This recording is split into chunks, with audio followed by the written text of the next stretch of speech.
Hello and welcome to Collapse Club.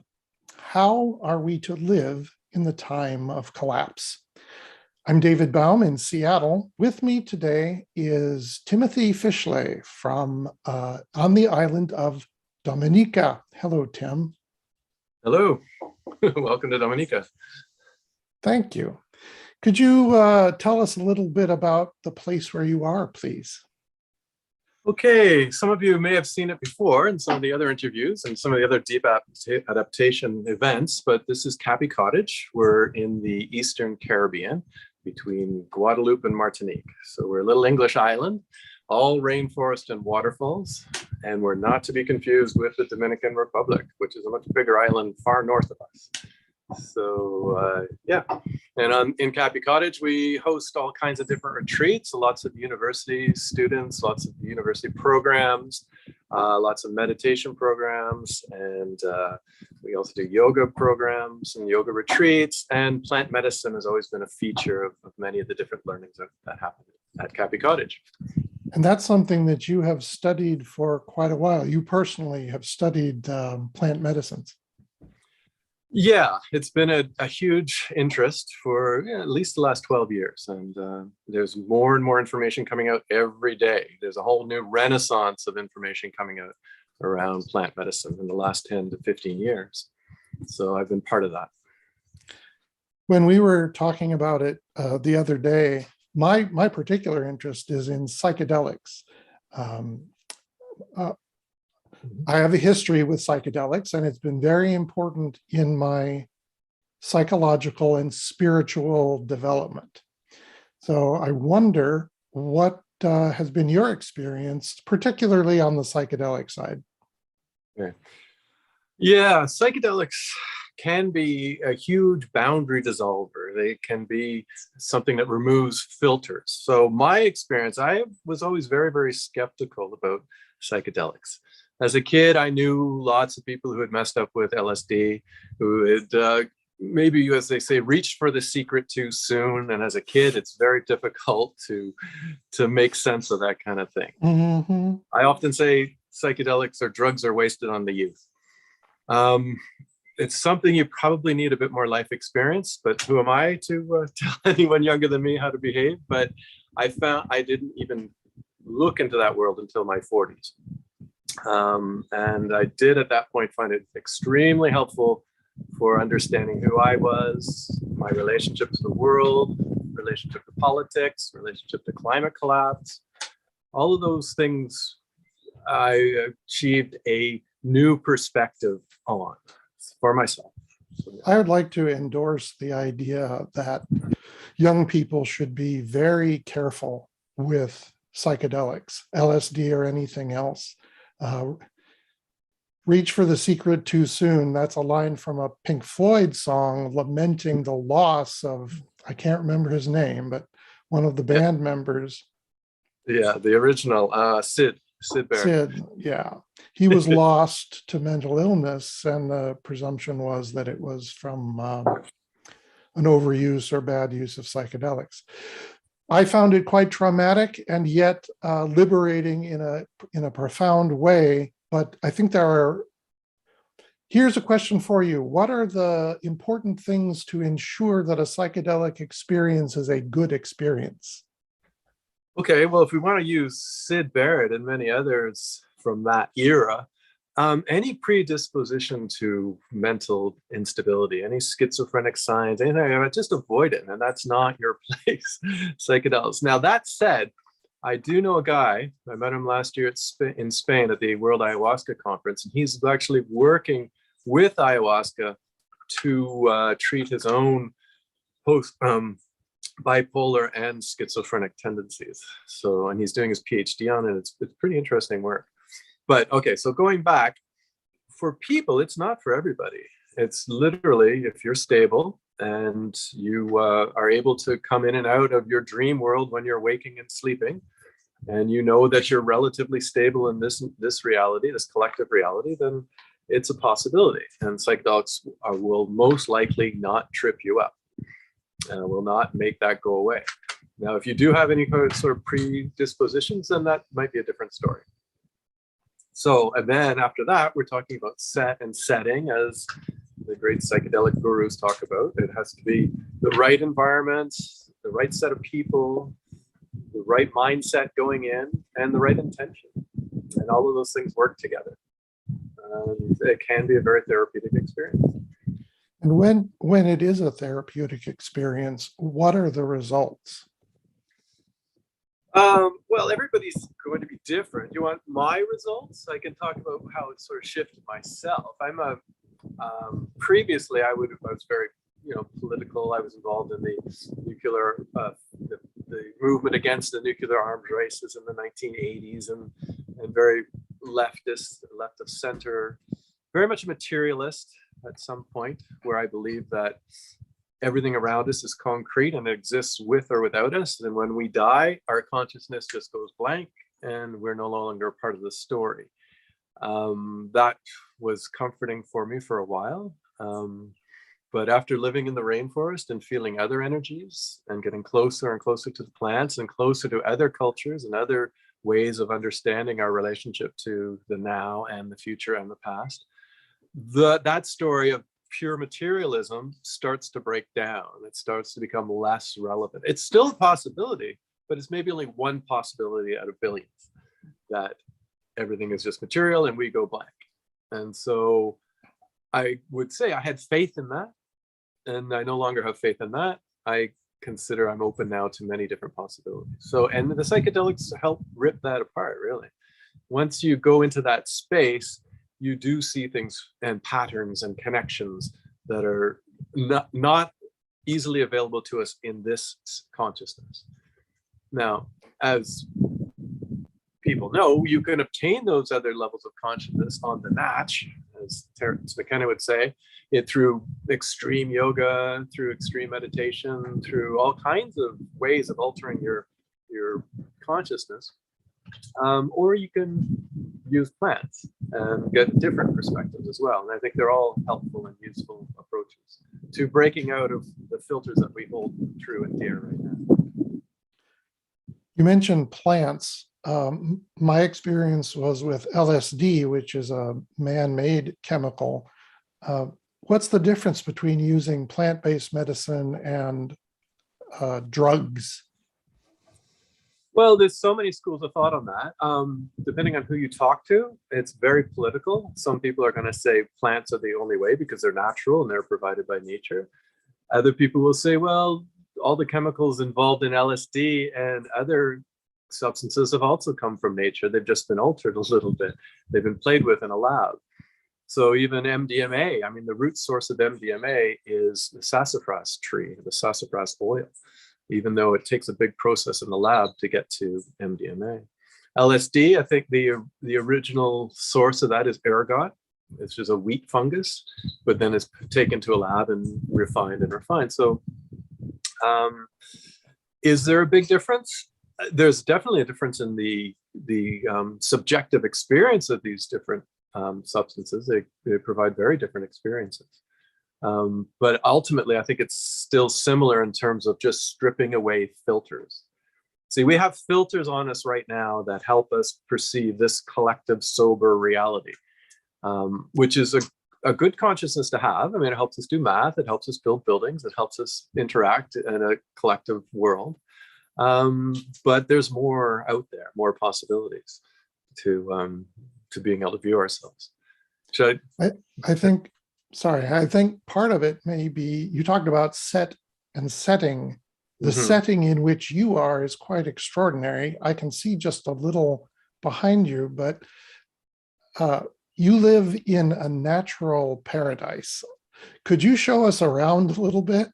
Yeah, sure. I'll take you over to the plants. And right now I'm drinking coffee, which is another plant stimulant that most people are very familiar with. So you grow, and it grows here as well. Yes, coffee grows here as well. You grow some of these. Sorry, you grow some of these medicines that we're talking about in your garden. Is that right? That's right. Okay. I'm just trying to flip the camera around. How do we do that? There it is. Flip the camera around there. Okay. Oh, there we go. Okay, come follow me.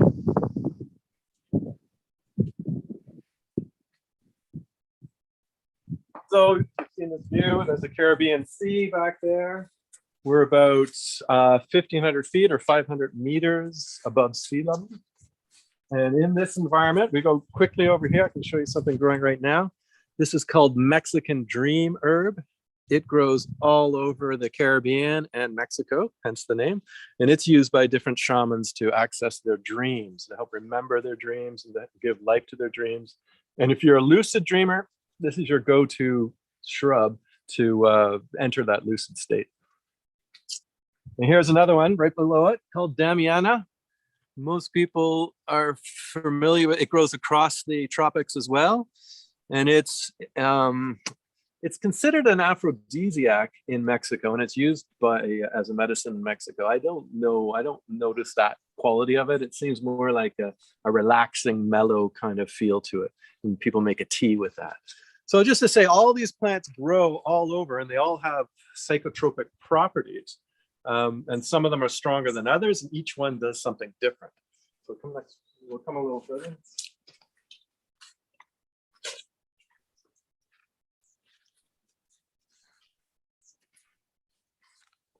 This particular plant, this is ayahuasca. It's becoming very, very popular.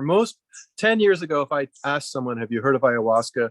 99% of the people said no. Now it's about 50% of the people say, yes, I have heard of ayahuasca. I hear it makes you hallucinate.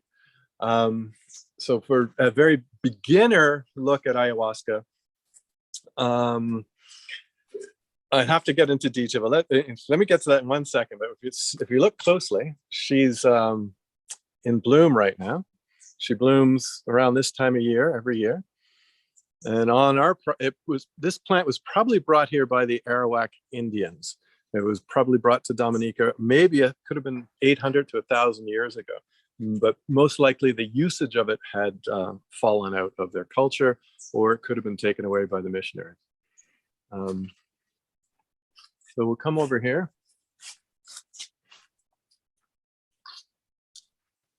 Oh, here you can see the large ayahuasca vine.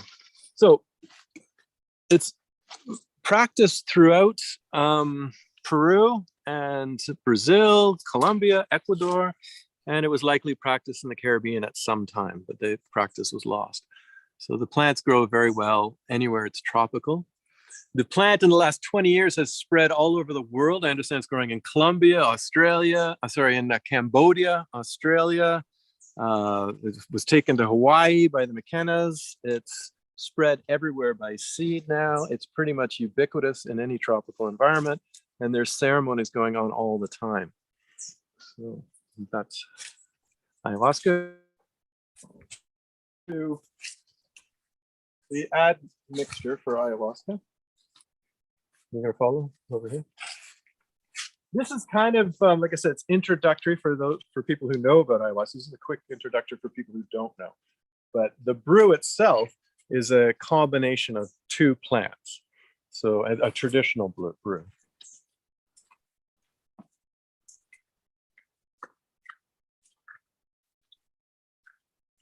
And this is Chacruna.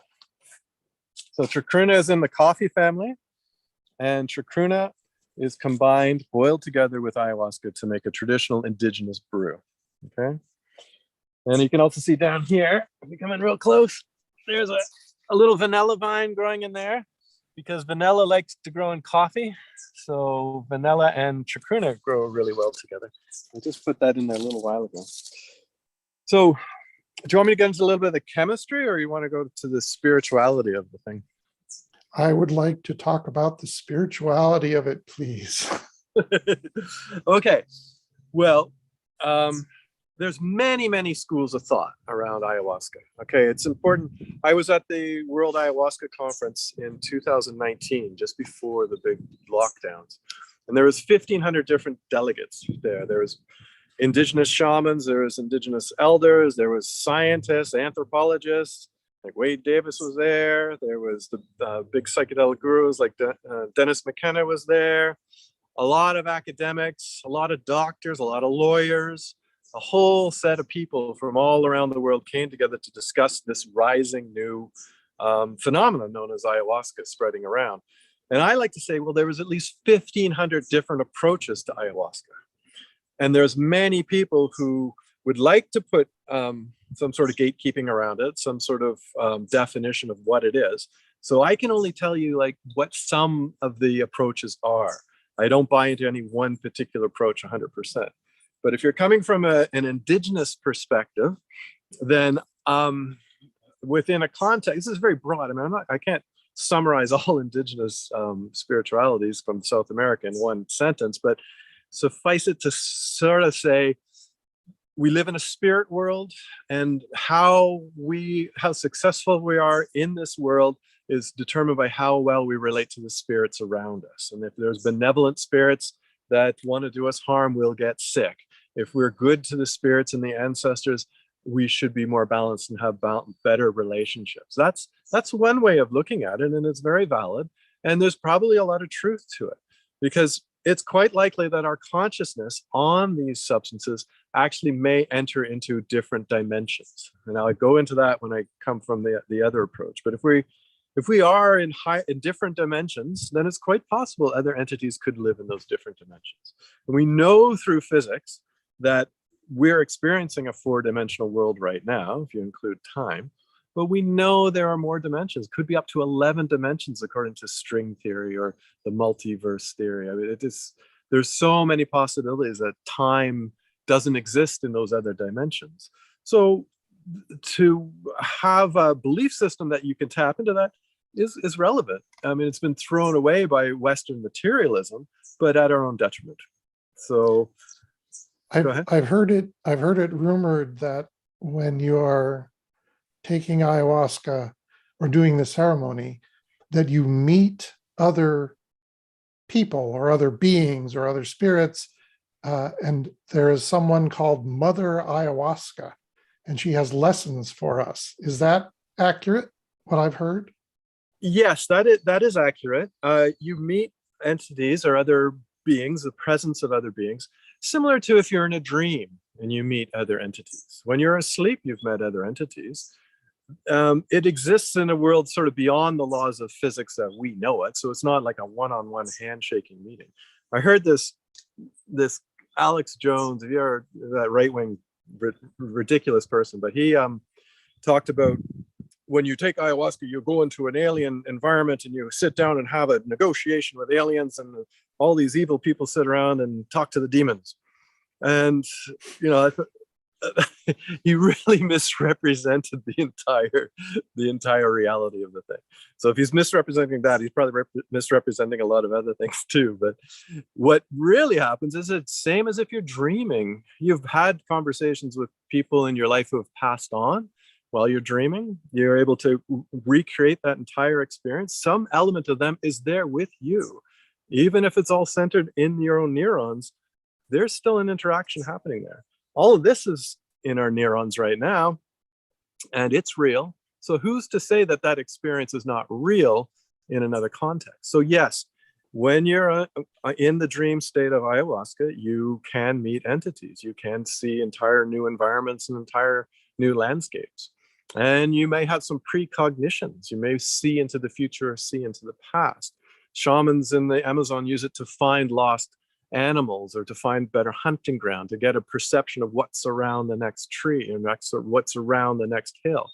And if you understand the possibility of entanglement in quantum mechanics, then it's not even outside of the scientific realm that is possible. It's just very hard to control and very hard to tap into.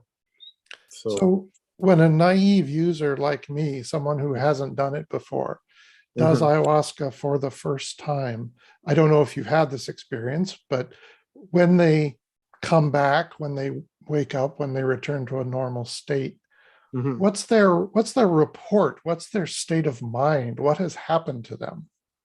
Well, 99% of the time, there's a sense of euphoria and connection, okay? And a raised serotonin level that could actually stay with you for 3 to 4 weeks after. Unlike alcohol, you wake up with a bad hangover or burnt out. With ayahuasca, you wake up the next morning feeling rejuvenated, refreshed, and ready to learn more. And there's quite, I mean, there's a lot of reasons why that happens, not just the raised serotonin, but they're also suggesting, the new studies, that the dimethyltryptamine in the chacruna or in the brew helps with neurogenesis. You actually grow new neurons in your brain at a faster pace than you have since you were a baby. So that goes into some of the other areas, how it helps overcome trauma and how it helps overcome PTSD, where your brain is locked into a certain patterns of fear and frustration. And you may be regenerating whole new neurons while under the influence of ayahuasca, so that when you come back, you can develop new pathways and new ways of relating to those traumatic experiences that are no longer triggering. This is what I wanted to get to next. Okay. How does the use of ayahuasca and other plant medicines help us in to deal with the prospect of collapse, to help us answer the question that I ask, which is, how are we to live in the time of collapse? Right. Yeah. I can talk for my own self on that one. I mean, it was very important for my process. Like I said, I broke out of the idea of the material world being the end of all. But I remember when I was a kid, and my mother, when I was very 18 and very concerned about the nuclear arms race, very concerned that these adults were going to blow us all up. And I had to have nightmares every night, and I'd wake up with my city on fire. And she told me, well, why don't you just think about it as you could walk in front of a car tomorrow and die, and it would have the same effect on you. And for some reason, it was strangely comforting to think that I was the only one that was going to go, and not the whole world. But just that little mind shift of saying, hey, sure, the whole collective is in threat, but from my personal experience, it's going to be me, right? And it was strangely comforting. Now, with ayahuasca, what happens, or at least for me, is there was sort of this connection to everything in the entire experiences of the world, and the plants and the universe become part of my person.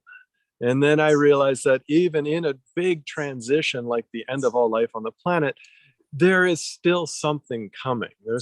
I don't want to sound, religious, but it confirmed that it's most likely there's a lot more out there than just this material planet. And it took away sort of the anger that I had around, I know there's 70 companies that are largely responsible for profiting off of the end of the world. And I know that there's psychopath individuals at the top making money on it. But the structure of oil is something that probably any culture could have been seduced by. It might have been a Buddhist culture. It could have been any culture could have been seduced and just found this combustion engine with oil, and it was just too easy to use, and no one knew that it was going to destroy everything until it was too late. That's some of the realizations that came to me while I was under the influence. Neil Bostrom talks about, he's a guy who talked about the simulation theory, that this might be a simulated universe, but he also has another creative idea about how maybe all civilizations find a technology at some point that destroys them. If nuclear weapons could have been produced in somebody's kitchen, chances are we'd all be gone by now. But it's difficult to create nuclear weapons. It was very easy to create a combustion engine after the 1800s, and we all did it, and we all used it. And then the other sort of analysis I put to the nuclear issue was, if you just think about how stupid nuclear weapons are, how completely ridiculous they are, and they benefit nobody except a tiny group of people at the top of the military industrial complex who make money doing it and make money developing them. But you and I benefit nothing from them. Yet we cannot detangle ourselves from them. No matter how hard we have tried, we can't. And yet something like oil I use it every day. I mean, I'm running off microhydro in an electric car, but I still use oil every day. And so it's almost impossible to detangle myself from oil. And which just lays to the fact that it was probably inevitable that this particular technology was going to rise up and snuff us out. And again, a lot of those calming realizations did start to come through with work with plant medicine. It's very I'm sorry, no, that's good. It's interesting because my experience with LSD is also intimately bound up with the accommodation of the existence of nuclear weapons. I had a horrible vision of, exploding fire from the sky and all of that. Very difficult, very scary, but it got me through it ultimately. I wonder, we're getting toward the end, but just quickly, could you talk about fear? Is it fearful to enter these dream states and to perhaps confront your past traumas, or is it soothing to do so? It's fear from our cultural perspective. We have a culture which completely devalues altered states of consciousness. So we're taught to be extremely fear. And remember, there's been a $1 billion war on consciousness since the 1970s and before. I mean, when they outlawed marijuana, it was a cultural war against jazz musicians, and it's always been used to demonize the enemy. So we have a huge propaganda apparatus telling us we should be afraid of these altered states of consciousness. And yet, everybody who goes to sleep at night has an altered state of consciousness. In fact, they must. If you don't go to sleep at night and let your consciousness cycle through its many forms, you could go crazy and die, right? So most of our fear going into these plant worlds comes from that. It doesn't come from our subjective experience of the plants. It often comes from this fear that's been built up in us for our whole lives living in this Western culture that has taught us to be very, very afraid of altered states. And if you want to insult someone, what do? You tell them you're dreaming, or worse, what have you been smoking? These are all ways to just keep us afraid of these altered states of consciousness. But cultures who have used them don't go in with fear. They go in with a sense of, well, what can I learn from this? Even if I have a bad experience like a nightmare, I'm still going to learn something from it. And I'm going to come out the other side. So yeah, most of it comes, I believe, from the set of our culture that tells us to be afraid. I certainly went in afraid. I was terrified. It took me 10 years from the time I heard about it to my actual time consuming it in another part of the world. So, yeah. I think caution is justified. I think people should be very clear that they are interested in going to these places where their own truths will become unavoidable. And it's a good place to be, but it's not an easy journey all the time. So good to be careful and good to go when you're ready. Yeah. Would you like to walk us back to your house? Sure, we'll come back. And we could go into the whole idea of the theory around our consciousness being part of a quantum process if we had a little bit of time, but you're saying we're running into the end? I think we are. That sounds like a great conversation. I'd like to have it another time if we could. Okay, great.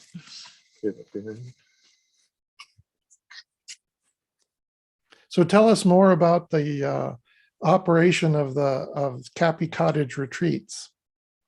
Well, come on over here. Just a quick tour. See you over. I don't know if the sun's too bright. Maybe I have to come a little further. Can you see out the front? Yes, that's okay. Tent. You see the tent over there? When we have students, they sleep in, we can sleep up to 21 students in those tents. We have an Airbnb here, which family is renting right now for a couple of weeks. Yeah, so we are very open to groups who are interested in transformation, into health retreats, that kind of stuff. We don't just focus on plant medicine. I think that would be boring. I think there's lots of subject areas to look at. So we are open to that. Now, COVID made that very difficult for the last couple of years.